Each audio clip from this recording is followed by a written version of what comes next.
Benas here, winner of the 2016 Zambia Magic Z Top 10 presenter search and first host of Z Top 10 from October 2016 through to January of 2017. Now, Zambia is currently facing a power crisis with up to 21 hours of no power in a day and only 3 hours of power per day. To put that into perspective, that's like only having power for 3 days in 1 month and the rest of the 27 days without power. What went wrong? How did this happen? The once largest man-made lake in the world has been reduced to a little more than a pond. Climate change and El Niño weather cycles have combined to cause months of drought, drying up Kariba Dam, leaving millions of Zambians in the dark. Zambia mostly depends on hydroelectric power for its electricity. Unfortunately for us, the Kariba Dam is drying up. This is due to droughts, climate change, mismanagement, and let's just say bad luck. But what is our utility company ZESCO doing to resolve this problem? Currently, Zambia's power supply on a daily basis stands at 1,087 megawatts against the 2,400 megawatts demand. The daily power supply includes that imported from other countries and the 300 megawatts from Mamba Energy. Energy Minister Makozo Chikotse reviewed this during the National Energy Update in Lusaka. The country will have at least 3 hours of stable power supply daily for retail customers. The situation is expected to continue improving going forward. Therefore, we will continue to pursue further options in order to rescue our economy from the devastating effects of this power deficit in the country. The country who have at least 3 hours of stable power daily. He's even proud.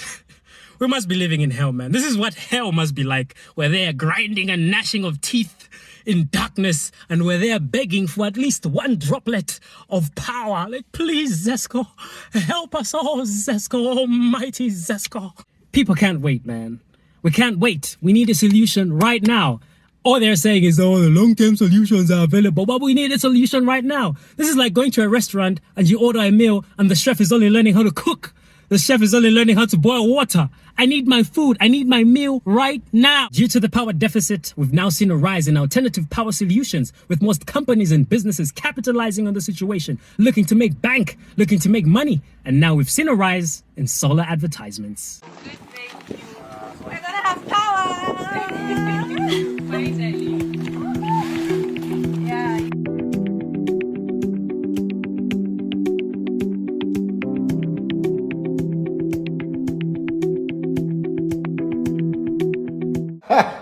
No, but welcome once again to the Wood Kitchen. So just a brief history about Kaniki Energy. Okay, so Kaniki Energy is a Zambian-owned company dealing in energy solutions. We have solar! Whoop, whoop! Whoop, whoop! I must say, solar is not cheap, guys. Solar is not cheap. Just a decent setup where you want to light up the TV, the fridge for at least the whole day. It's not going to cost less than 30,000 kwacha. And most people in Zambia don't even earn more than 4,000 kwacha a month. How the hell is everybody else going to afford solar, Lulu Hangala? It's not just regular people that are suffering due to the power deficit. Even businesses have been hit hard. Now they have to do away with their profits and invest in power solutions, such as buying generators, investing in solar, just so their businesses are up and running throughout the day. Now, lucky for the markets, the government and ZESCO have been buying generators for markets across the country. But unfortunately, people are gonna be people. Vandals have struck barely a week after this generator was installed at the Charleston Big Market in Lusaka. On Wednesday, market managers discovered that some cables had been cut by non-persons, but corrective measures were quickly employed. We had somebody who came to temper to the genset cables. Somebody cut a piece from the cable which goes to the earth rod. Amatero alumpa zona. Everybody has been hit hard by the power deficit, man. Business people, even the students. Imagine being a student in 2024 during these times. Imagine being a pew-pew in 2024 with this load shedding. You have to study for a test the next day. You have to study for an exam the next day. And now you can't study. You can't do last-minute studying. You can't do an all-nighter. You have to study using candles. You have to study using a lamp. Must suck, man. Must be terrible. What are conversations like in the playground? You know, in the late 90s, people used to brag, us, we've got DSTV at home.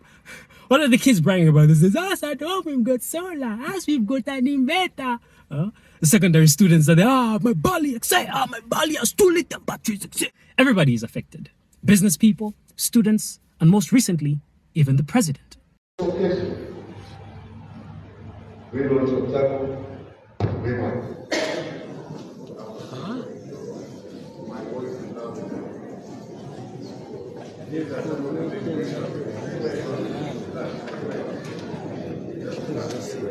Oh, this is one.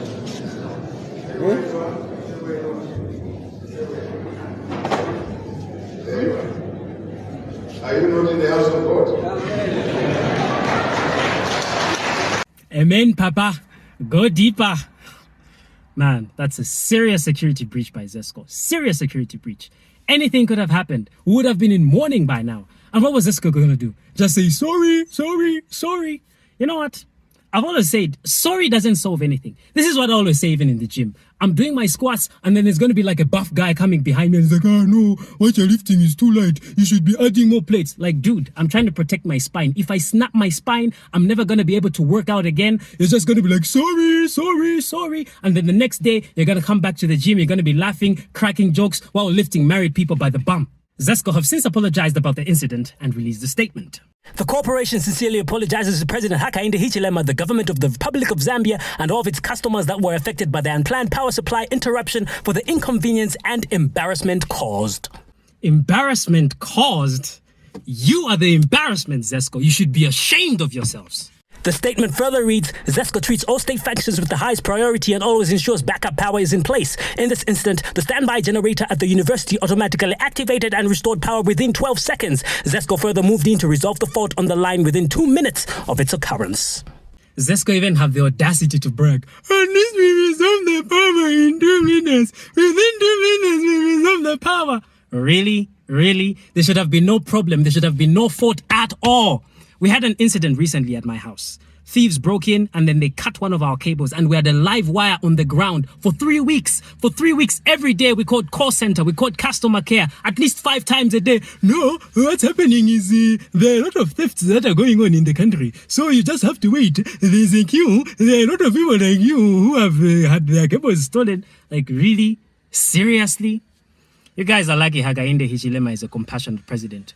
Had it been previous presidents, like President Sata, for example, all of you would have lost your jobs by now. You would have been on the streets begging for employment. All in all, Zesco say long-term solutions are on the horizon, but immediate relief is needed. Stay strong, Zambia. Said, don't you worry, child. Heaven's got a plan for you.